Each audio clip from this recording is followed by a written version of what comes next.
As-tu déjà traversé une saison où tu t'es demandé « Pourquoi moi, Seigneur? Pourquoi cette douleur ?» Si oui, alors ce message est pour toi. Tu vois, la douleur n'est jamais agréable. Elle pique, elle brûle, elle fait douter. Mais écoute bien, ta douleur a un but. Ce n'est pas une punition, ce n'est pas un hasard, c'est une préparation.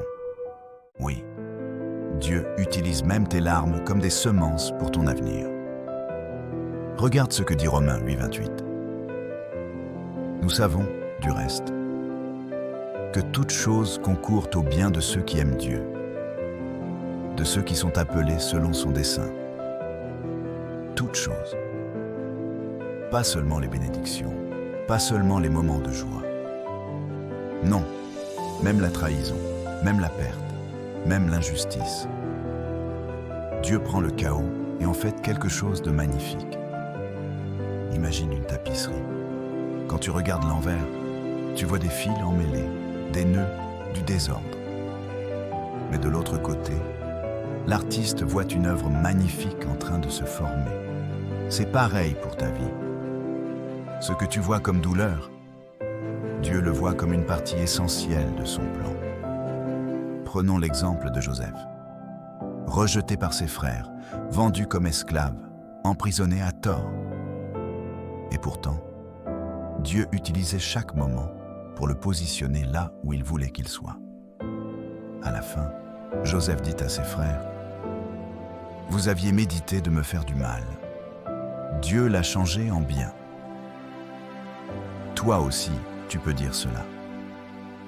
Ce que l'ennemi voulait utiliser pour te briser, Dieu l'utilise pour te bâtir. Peut-être que tu ne le vois pas encore. Mais la douleur que tu ressens maintenant va porter du fruit plus tard. Elle t'enseigne à prier, à dépendre de Dieu, à aimer plus profondément, à marcher par la foi. Parfois, Dieu permet une saison de brisement pour mieux nous façonner. Comme un potier qui écrase l'argile pour former une nouvelle œuvre. Il ne le fait pas par cruauté, mais par amour, parce qu'il voit ce que tu peux devenir. Et n'oublie pas, Jésus lui-même a souffert. Il connaît ta douleur. Il a pleuré, il a été rejeté, blessé, trahi. Mais à travers sa souffrance est venue la plus grande victoire, notre salut. Alors si lui a traversé la douleur avec un but, pourquoi pas toi? Aujourd'hui, je veux t'encourager. Ne méprise pas ta douleur.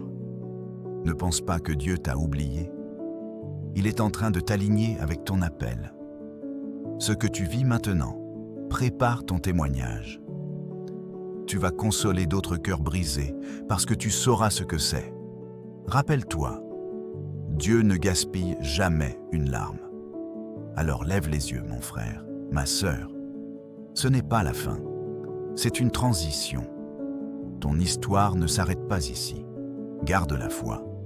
Accroche-toi à la promesse de Romains 8, 28. Dieu travaille, même quand tu ne vois rien.